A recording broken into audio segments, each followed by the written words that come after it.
Hello everyone, welcome back once again to my channel The Rational Economist। Class 11 micro economics का chapter theory of demand continue करेंगे और इस video में हम लोग इस चैप्टर को पूरा कंप्लीट कर देंगे। Without wasting a time video को शुरू करते हैं।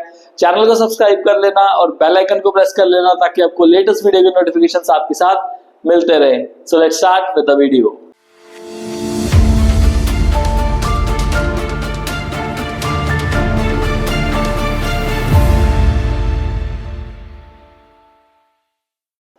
स्टूडेंट, जब भी आप लोग बाजार जाते हो तो अगर कोई चीज मान लो महंगी होती है तो उसको ज्यादा खरीदते हो या कम खरीदते हो? आंसर क्या मिलेगा? कम खरीदते हैं। पर अगर वही चीज हमें सस्ती मिल जाए तो हम क्या करेंगे? उसको ज्यादा परचेज कर लेंगे। यही है हमारा लॉ ऑफ डिमांड। तो लॉ ऑफ डिमांड क्या कहता है? Other things remaining constant, when own price of the commodity increases its quantity demanded decreases, and when own price of the commodity decreases its quantity demanded increases। बाकी सारी चीजें constant रहेगी। पहले हम इस पे फोकस करते हैं, ये है क्या? देखो, आजकल मैंगो का सीजन चल रहा है, ऑलमोस्ट खत्म ही होने वाला है मैंगो का सीजन, राइट?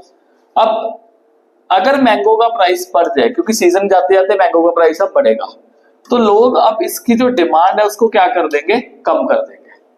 और अगर कहीं पे भी कम मिल गया रेट तो लोग इसकी डिमांड क्या कर देंगे? ज्यादा कर देंगे। और ये हर चीजों के केस में होता है, जो बेसिकली हम नॉर्मली लाइफ में यूज करते हैं, तो सभी के लिए ये इंप्लीमेंट होता ही होता है। इस डेफिनेशन में हमने ना साथ में एक पॉइंट पढ़ा है, while other things remaining constant.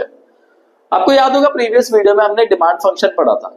तो डिमांड फंक्शन में क्या पढ़ा था? डिमांड एंड इट्स डिटर्मिनेंट्स, ऐसे फैक्टर्स जो डिमांड को इफेक्ट करते हैं। लॉ ऑफ डिमांड में सिर्फ हम कमोडिटी के खुद के प्राइस के बारे में स्टडी करते हैं, पर डिमांड फंक्शन में हमने क्या क्या पढ़ा था? प्राइस ऑफ रिलेटेड गुड्स भी पढ़े थे, इनकम भी पढ़ा, टेस्ट पढ़ा, प्रेफरेंस पढ़ा, फ्यूचर एक्सपेक्टेशन पढ़ा। वो सभी की सभी चीजें क्या रहने वाली है? बिल्कुल कांस्टेंट रहने वाली है। उसमें 1% भी चेंज जो है वो देखने को नहीं मिलेगा। अब ये जो अजम्पशंस है, देखो कभी भी कोई भी लॉ लिखना है ना, तो लॉ के अजम्पशन साथ में लिखना बहुत जरूरी है। जैसे अभी तक हमने law of diminishing marginal utility cover किया था, तो हमने क्या उसकी अजम्पशंस दी थी? बिल्कुल दी थी। अब हम लॉ ऑफ डिमांड कर रहे हैं तो लॉ ऑफ डिमांड की अजम्पशंस भी हमने साथ में लिखनी है। तो पहली assumption, taste and preference remain constant. आपको जो चीज टेस्टी लगती है, आप जिस चीज को प्रेफर करते हो वही रहेगा, उसमें कोई चेंजेस नहीं आने वाले। रिलेटेड गुड्स के प्राइस में कोई चेंज नहीं। अब दो तरह के रिलेटेड गुड्स होते हैं, one is substitute good and another one is complementary good. इन दोनों गुड्स के केसेस में कोई भी जो चेंजेस है प्राइस में नहीं आने वाला। There will be no change in the level of income, income level change नहीं होगा, कांस्टेंट रहेगा। और चौथा जो पॉइंट है, no change in the future expectation. बंदे को कोई भी फ्यूचर एक्सपेक्टेशन नहीं है, बंदे को ये डर ही नहीं है कि आने वाले फ्यूचर में कमोडिटी शॉर्टेज में होगी या सरप्लस में होगी। मतलब ये सारी की सारी चीजें क्या रहने वाली है? कांस्टेंट रहने वाली है। तो ये हमारा बेसिक सा डेफिनेशन था। अब अगर इसका टेबल देखें तो कालिया को फिर से याद करते हैं। आपको अगर याद होगा तो हमने इंडिविजुअल डिमांड फंक्शन में पढ़ा था कि अगर प्राइस जो है हमारा 100 रुपए का है तो कालिया कितने पिज्जा खरीद रहा है? 4। वही प्राइस अगर 200 का हो गया तो इसका पिज्जा की बाइक कितनी हो जाएगी? 3। 300 वाले पिज्जा 2 खरीदेगा और 400 वाला 1। इसका मतलब ये क्लियर हो रहा है, प्राइस हमारा जैसे ही बढ़ रहा है उतनी ही क्वांटिटी हमारी क्या हो रही है? कम हो रही है। और अगर इसका रिवर्सल करें, अगर 400 से 300 तो 1 से 2, 300 से 200 2 से 3, 200 से 100 3 से 4। और जैसे ही अगर प्राइस गिरना शुरू हो गया तो क्वांटिटी डिमांडेड क्या होनी शुरू हो जाएगी? इंक्रीज होने शुरू हो जाएगी। तो ये तो हमने इंडिविजुअल डिमांड में भी पढ़ लिया था। अब इसका अगर डायग्राम देखें तो डायग्राम भी वही रिपीटेड डायग्राम है। एक्स एक्सिस पे क्वांटिटी डिमांडेड है and on Y axis we have price. Point of origin, तो क्वांटिटी होगी 1 पिज्जा, 2, 3 एंड 4। तो मार्किंग कर ले 1, 2, 3 एंड 4। वेयर अगर प्राइस की बात करें तो 100, 200, 300, 400, 100, 200, 300 और 400 ये है। अब 100 प्राइस पे क्वांटिटी कितनी है? 4। तो 100 प्राइस है तो क्वांटिटी कितनी आ रही है? 4। 200 पे क्वांटिटी कितनी है? 3 है। 300 पे क्वांटिटी कितनी है? 2 है। और 400 पे क्वांटिटी कितनी है? 1 है। और अगर मैं इन सभी पॉइंट्स को मिला दूं तो this will be our demand curve, DD curve. And ये जो डिमांड कर्व है इसका स्लोप क्या है? इसका स्लोप है डाउनवर्ड स्लोप। डाउनवर्ड स्लोप क्यों है? Because there is an inverse relationship between price and quantity. Price और क्वांटिटी के बीच में उल्टा रिलेशन है। जैसे प्राइस बढ़ेगा क्वांटिटी कम होगी, जैसे प्राइस कम होगा क्वांटिटी क्या हो जाएगी? बढ़ जाएगी। इस वजह से, और इसको ना डाउनवर्ड स्लोपिंग के साथ साथ नेगेटिव स्लोप भी इसका कहा जाता है, तो ये ध्यान में रखना। तो इसमें कुछ फर्क नहीं है ज्यादा। यहां तक क्लियर हुआ? अब कुछ और रीजन भी है जिसकी वजह से डिमांड कर्व जो वो डाउनवर्ड स्लोप करती है। वन बाय वन को डिटेल से समझते हैं। सबसे पहला law of diminishing marginal utility. पहले तो मैं एक बेसिक सी चीज लिख रहा हूं। देखो, अगर प्राइस बढ़ेगा तो क्वांटिटी डिमांडेड क्या होगी? कम होगी। और अगर प्राइस कम होगा तो क्वांटिटी डिमांडेड क्या होगी? हमारी ज्यादा होगी। राइट? ये तो हमने पढ़ लिया अभी लॉ ऑफ डिमांड में। अब मान लो सपोज कोई बंदा एप्पल कंज्यूम कर रहा है। अब अगर एक एप्पल कंज्यूम करेगा, फिर 2 एप्पल कंज्यूम करेगा, 3 करेगा, तो उसकी मार्जिनल यूटिलिटी क्या करेगी? डिक्लाइन करेगी। क्योंकि मार्जिनल यूटिलिटी क्या है? Sorry, law of diminishing marginal utility क्या है कि जब भी लगातार कोई पर्सन कोई कमोडिटी को कंज्यूम कर रहा है तो उसका जो सेटिस्फेक्शन है वो डिक्लाइन कर रहा है। आपको याद होगा जब कंज्यूमर इक्विलिब्रियम यूटिलिटी एनालिसिस वाला चैप्टर मैंने वीडियो अपलोड किया, उसमें मैंने एक स्टूडेंट को बुलाया और स्टूडेंट को लड्डू खिलाए। तो जब उसने लड्डू खाए तो दो लड्डू खाने के बाद वो थक गया। वो कहता सर बहुत मीठा हो गया, अब नहीं खाया जा रहा। दैट मीन उसकी यूटिलिटी क्या हो गई थी? डिक्लाइन हो गई थी। तो जितनी भी ज्यादा वो कमोडिटी कंज्यूम करेगा उसकी मार्जिनल यूटिलिटी डिक्लाइन करेगी ही करेगी। ओके? और जैसे ही उसकी मार्जिनल यूटिलिटी डिक्लाइन करेगी, मान लो वो एप्पल कंज्यूम कर रहा है, तो वो कम से कम प्राइस पे करना चाहेगा और कमोडिटी को परचेज करने के लिए। वो बंदा कभी भी ज्यादा प्राइस नहीं पे करना चाहेगा अगर उसकी मार्जिनल यूटिलिटी डिक्लाइन कर रही है। आप खुद अपने आप पे इस चीज को इंप्लीमेंट करके देखो। सोचो, आपने कोई चीज खा ली, ओके, खा रहे हो और आपकी सेटिस्फेक्शन डेफिनेटली क्या हो रही है? डिक्लाइन कर रही है। और अगर आपकी सेटिस्फेक्शन डिक्लाइन कर रही है तो आप क्या सोचोगे अब कि यार अगर मेरे को यार कम प्राइस पे मिल जाए फिर मैं ले लूंगा, अदरवाइज मैं नहीं परचेज करने वाला। इसको कभी इंप्लीमेंट करके देखना, सोचना कि हाँ ये चीज होती है या नहीं होती है, और डेफिनेटली आपके साथ आपको प्रूव कर दोगे खुद ही रियलिस्टिकली, हाँ ये चीज होती है। सेकंड हमारे पास आता है, ये देखो उल्टा रिलेशनशिप निकल आया। सेकंड आता है इनकम इफेक्ट। इनकम इफेक्ट में भी समझो क्या है। देखो, अगर प्राइस ज्यादा होगा तो क्वांटिटी डिमांडेड क्या होगी? कम होगी। और अगर प्राइस कम होगा तो क्वांटिटी डिमांडेड क्या होगी? ज्यादा होगी। ये तो बेस है। पर इनकम इफेक्ट से कैसे देखें? देखो, अगर मान लो प्राइस ज्यादा है तो किसी भी इंसान की जो रियल इनकम है वो क्या हो जाती है? कम हो जाती है। और अगर रियल इनकम कम होती है तो उसकी क्वांटिटी डिमांडेड भी क्या हो जाती है? कम हो जाती है। वेयरएज अगर किसी कमोडिटी का प्राइस कम हो जाता है तो कंज्यूमर की जो रियल इनकम है वो बढ़ जाती है, और जब रियल इनकम बढ़ती है तो उसकी क्वांटिटी डिमांडेड भी बाय डिफॉल्ट क्या हो जाती है? इंक्रीज हो जाती है। आसानी से समझते हैं इसको, एप्पल वाले एग्जांपल से समझते हैं। मान लो सपोज आपके पास 200 रुपए है, ओके, आप एप्पल खरीदना चाहते हो, ठीक है। इस टाइम जो प्राइस है एप्पल का वो कितना चल रहा है? 100 रुपए चल रहा है। 100 रुपए पर केजी चल रहा है। आप 200 रुपए खर्च करना चाहते हो, प्राइस 100 रुपए पर केजी है, तो आप कितने किलो एप्पल खरीद सकते हो? आप 2 केजी एप्पल परचेज कर सकते हो, ठीक है। अब मान लो सपोज एप्पल का प्राइस अभी भी 200 रुपए ही आपके पास, एप्पल का जो प्राइस है वो 100 रुपए से कम होके 50 रुपए पर केजी रह गया। अब मेरे को बताओ आप कितने एप्पल खरीद सकते हो? 50 रुपए किलो के हिसाब से 200 रुपए आपके पास है, तो आप कितने एप्पल खरीद सकते हो? आप 4 केजी एप्पल जो है वो परचेज कर सकते हो। अब इनकम इफेक्ट पे क्या हुआ? जब प्राइस ज्यादा था, ओके, तो मेरी रियल इनकम कम थी, मैं क्वांटिटी कम खरीद पा रहा था, मतलब मैं कितने किलो एप्पल खरीद पा रहा था? 2 किलो एप्पल। पर जैसे ही एप्पल का प्राइस कम हुआ, पैसा मेरे पास उतना ही है, पर जो मेरी खर्चने वाली इनकम है, that is my real income, वो क्या होगी? मेरी बढ़ गई, क्योंकि अब मैं उसी 200 रुपए से 2 किलो की बजाय 4 किलो एप्पल खरीद पा रहा हूं। तो इनकम इफेक्ट जो है वो भी एक रीजन है। अब इसमें भी देखो उल्टा रिलेशन निकल के आ रहा है, इसलिए जो डिमांड कर्व है डाउनवर्ड स्लोप जाती है। नेक्स्ट वन देखते हैं, अब नेक्स्ट फैक्टर्स देखते हैं। नेक्स्ट है आपके पास सब्स्टिट्यूशन इफेक्ट। अब सब्स्टिट्यूट गुड्स कौन से होते हैं? डोलू बोलू की तरह।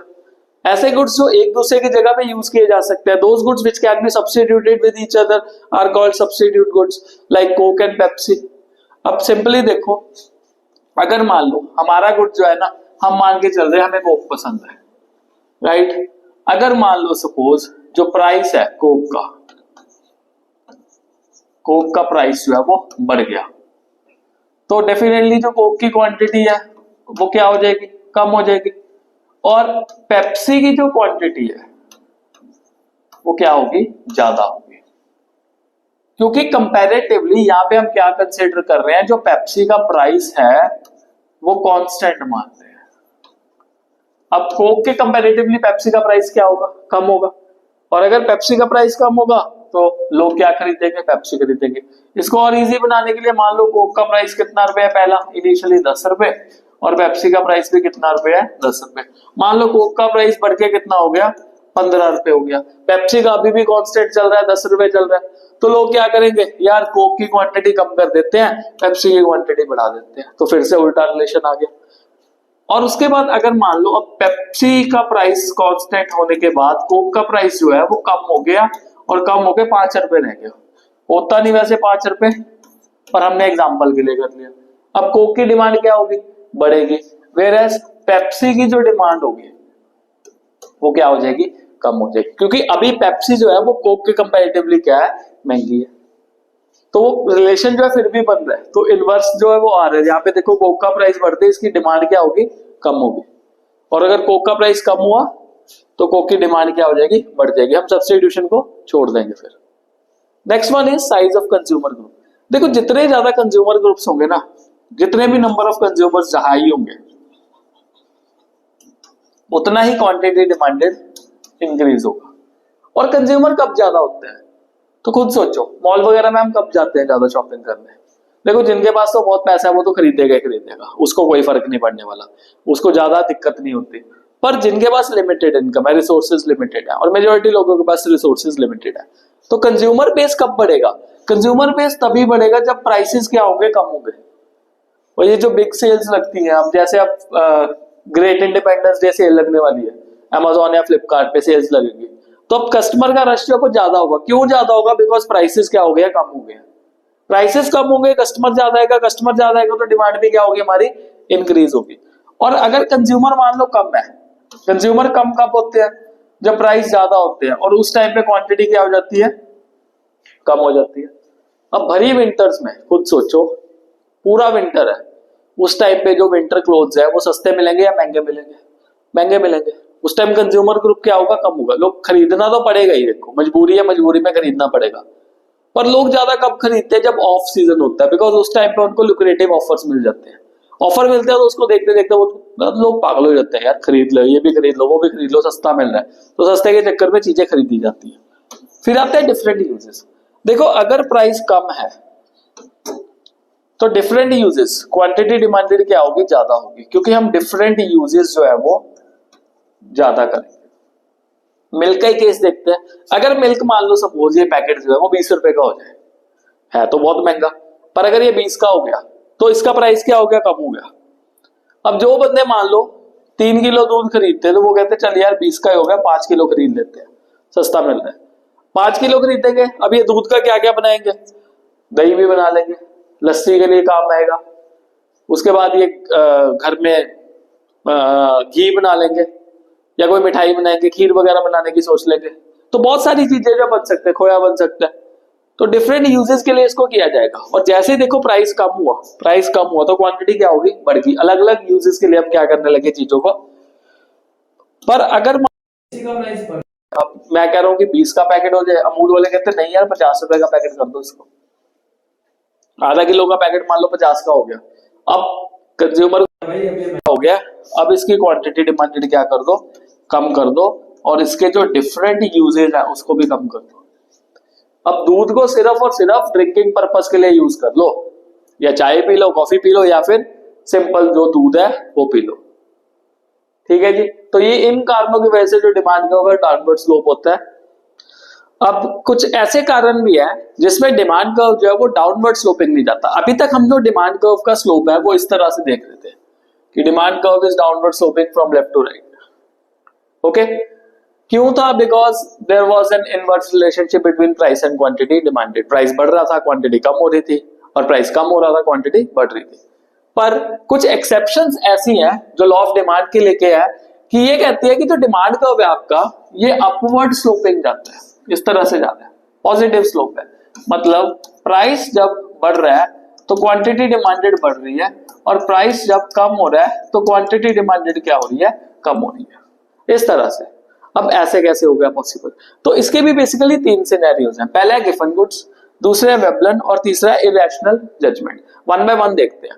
अब गिवन गुड जो है उसका डेफिनेशन ये प्रोफेसर गिफन ने दिया था, उनके नाम पे ये जो फेमस हो गया।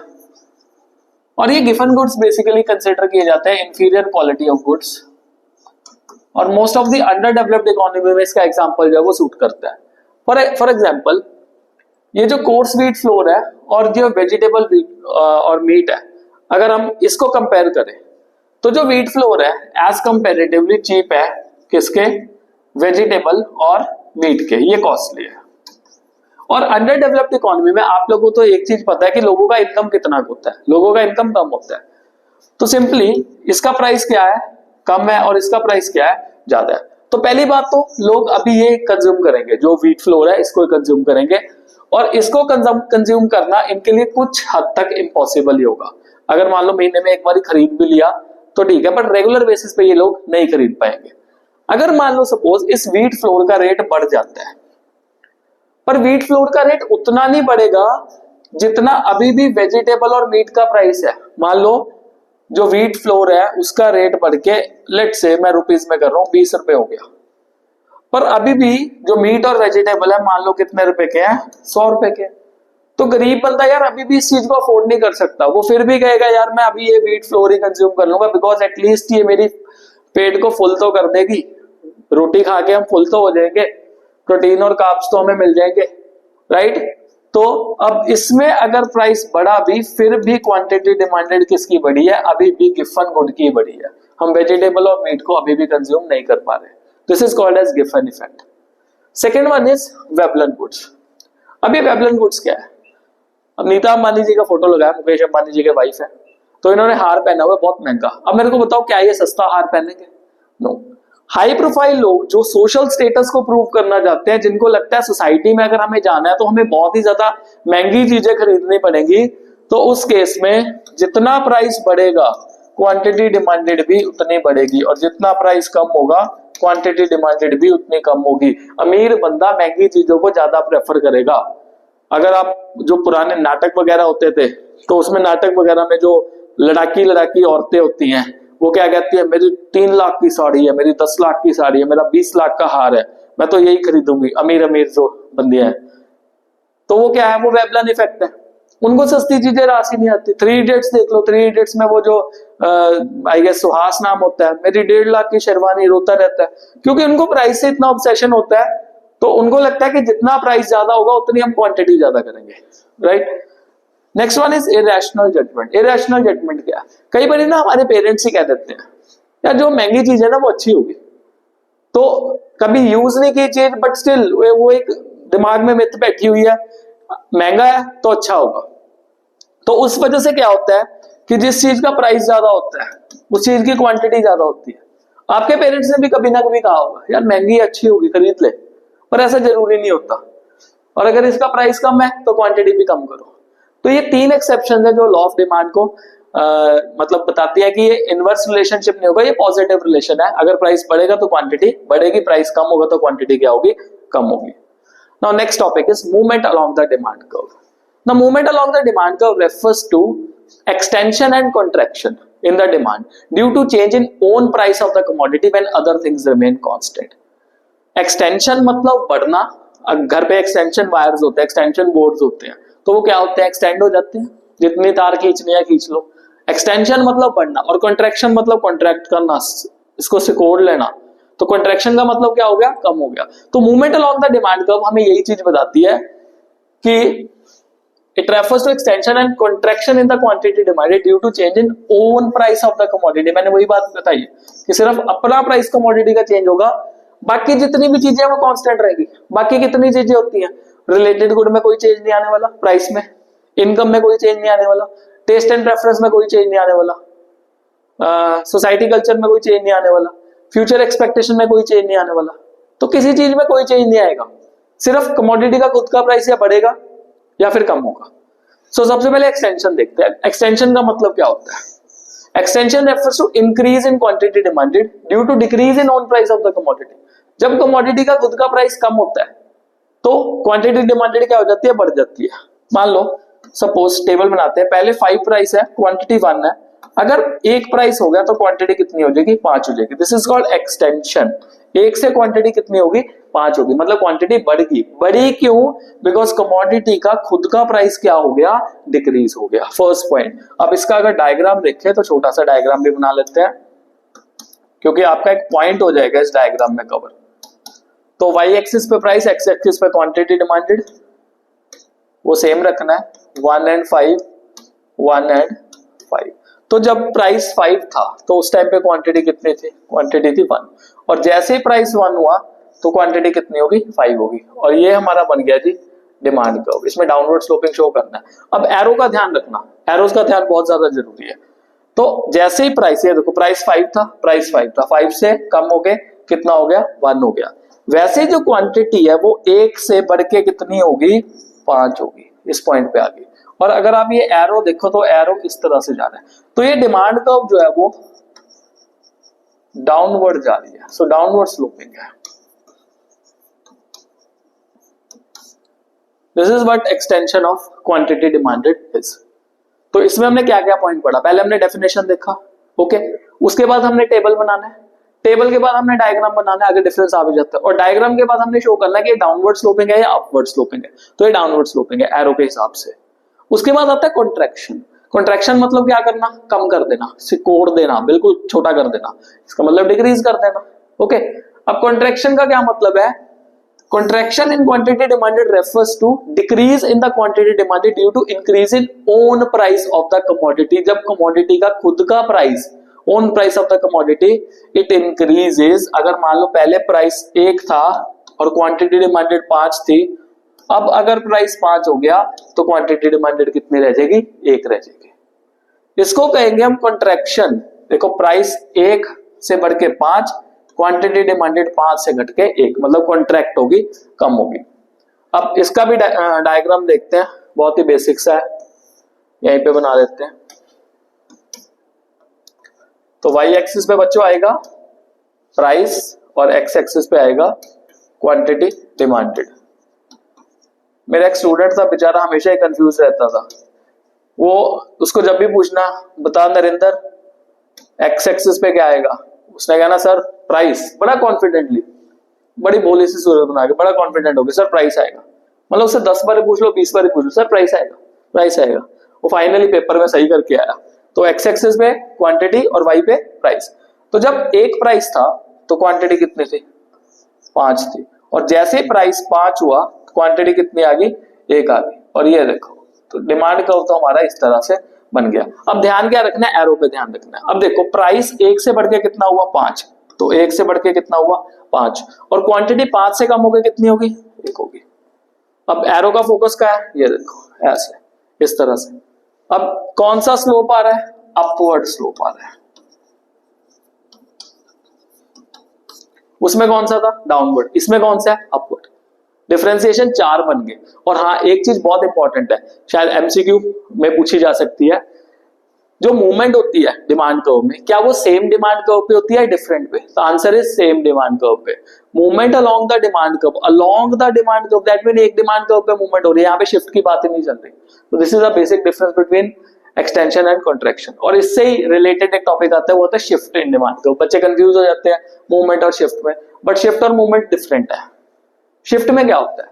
अब शिफ्ट में 2 तरह के शिफ्ट आते हैं, one is rightward shift, second one is leftward shift. But here one thing that is important, उसमें own price of the commodity constant रहता है, बाकी सारी चीजें चेंज होती हैं।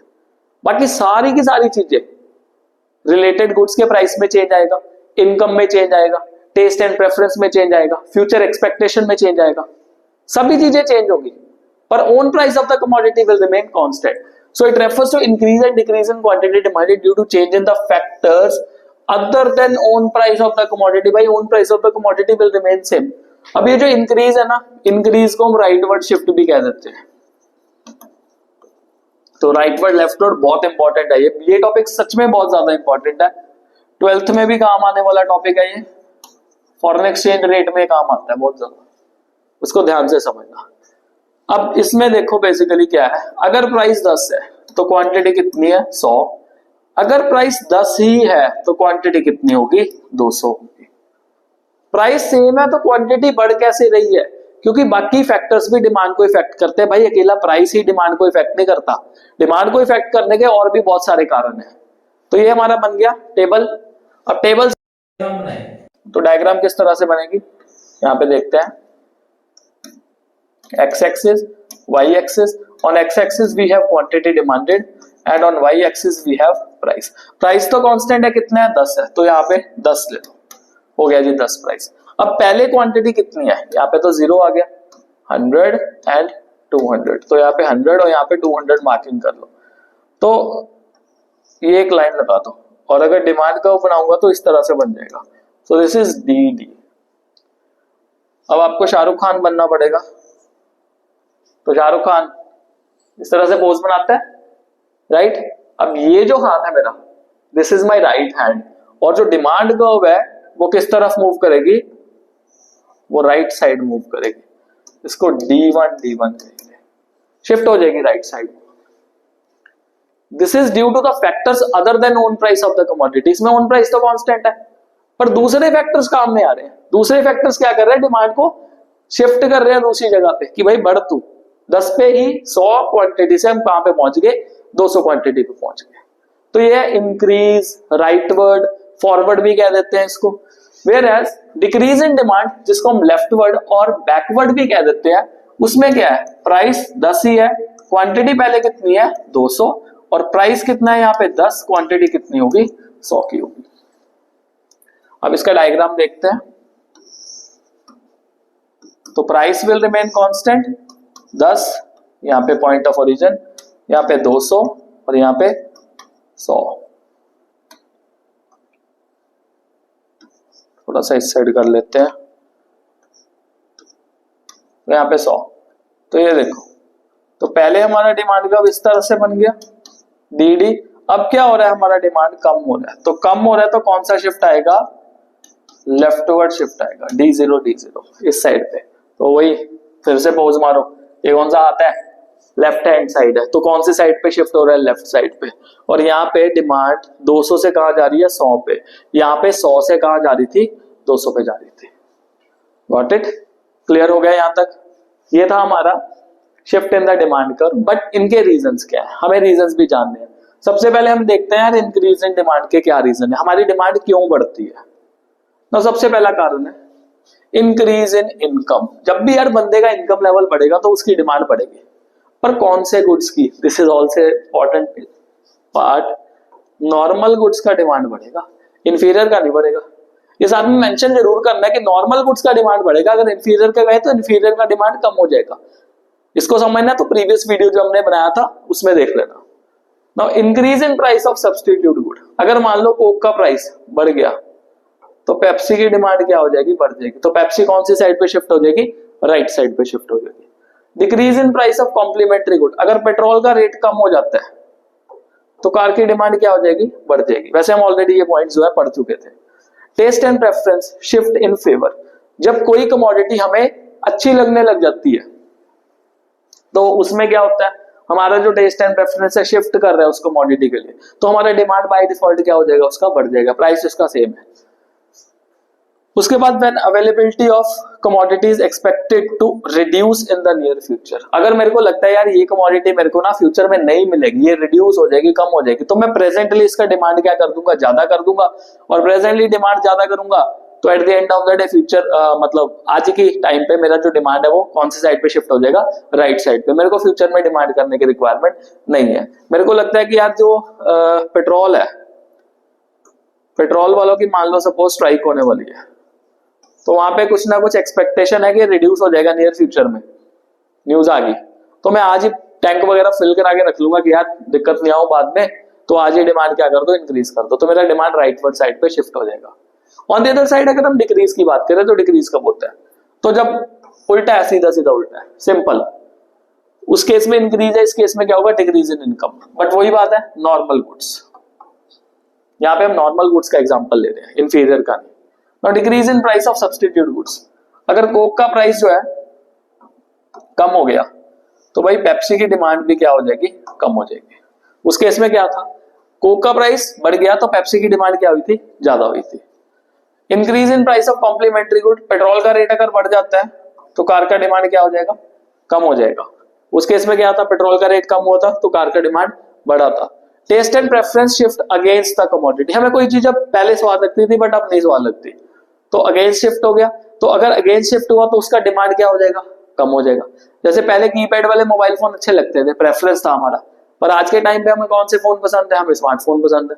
तो कीपैड वाला का प्रेफरेंस जब वो खत्म हो गया तो उसका डिमांड भी क्या हो गया, कम हो गया। When availability of commodity is expected in near future, मतलब हमें लगता है कि राइज हो जाएगी कमोडिटी की अवेलेबिलिटी, तो अगर राइज होगी तो हम क्या कहेंगे, यार आराम से बाद में खरीदेंगे, तो प्रेजेंट में हमारी डिमांड क्या हो जाएगी, उसकी कम हो जाएगी। पर जैसे हमें लगेगा कि यार उसकी डिमांड जो है ना करनी पड़ेगी क्योंकि फ्यूचर में उसको मिलना नहीं है, हमें प्रोडक्ट मिलेगा नहीं, तो फिर हम डिमांड उसकी क्या कर देंगे, ज्यादा कर देंगे। अब इससे रिलेटेड ना बनते जनते क्वेश्चंस बहुत सारे आते हैं। क्वेश्चन कैसे आते हैं ये समझो, आपसे कुछ भी पूछ लिया जाएगा, आपसे क्या पूछा जा सकता है, आपसे मान लो पूछ दिया कि आप सब्स्टिट्यूट गुड्स के प्राइस का इंपैक्ट बताओ ऑन डिमांड, सब्स्टिट्यूट गुड्स के प्राइस का इंपैक्ट बताओ ऑन डिमांड, कॉम्प्लीमेंट्री गुड्स के प्राइस का इंपैक्ट बताओ ऑन डिमांड, इनकम का इंपैक्ट बताओ ऑन डिमांड। तो at the end of the day आपको साथ में ये वाले डायग्राम्स बना के आने ही आने हैं। तो आपने बेस मानना है। मान लो सपोज आप एक चीज देखो, आपका जो प्रोडक्ट है लेट्स से वो कोक है, तो यहाँ पे कोक के प्राइस की बात हो रही है, और लेट्स से यहाँ पे पेप्सी आपका जो है वो सब्स्टिट्यूट गुड है। अब पेप्सी का प्राइस भी पहले कितना था, 10 था, तो आपने दो केसेस बनाने हैं। 10 से बढ़ के मान लो पेप्सी का प्राइस जो है वो कितना हो गया, 15 रुपए हो गया, पर कोक का प्राइस अभी भी कांस्टेंट चल रहा है। तो यहाँ पे आप कोक का प्राइस और कोक की क्वांटिटी डिमांडेड लिखोगे। तो जैसे ही मान लो सपोज पहले प्राइस कोक का 10 ही था तो क्वांटिटी कितनी थी, 100 थी, पर जैसे ही पेप्सी का प्राइस बढ़ के 10 से 15 रुपए हो गया तो आपका कोक का डिमांड कौन सी साइड पे शिफ्ट हो जाएगा, राइट साइड पे। पर अगर इसके ऑपोजिट बात करें कि अगर पेप्सी का जो रेट है वो कम होके 5 रुपए रह जाए और कोक अभी भी कहता है जिद्दी बनके कि मेरे को 10 रुपए रेट रखना है, तो उस टाइम कोक का डिमांड जो है वो कम होके कौन से साइड पे शिफ्ट हो जाएगा, लेफ्ट साइड पे। तो इन चीजों का आपने ध्यान रखना है अपने आंसर राइटिंग के टाइम पे, और आंसर राइटिंग करते हुए ध्यान में रखो हमेशा डायग्राम बना के आओ, क्योंकि डायग्राम जो है ना उसका एडेड एडवांटेज वो होता ही है। सो विद दिस हमारा जो थ्योरी ऑफ डिमांड वाला पोर्शन है वो खत्म हो गया, ये चैप्टर खत्म है। हमारा प्राइस इलास्टिसिटी ऑफ डिमांड रहता है जो कि हम अगले पार्ट्स में देख लेंगे, एक ही पार्ट लगेगा उस पर्टिकुलर चैप्टर के लिए। So with this today's video is over. Wait for the next one. Until then, stay blessed all.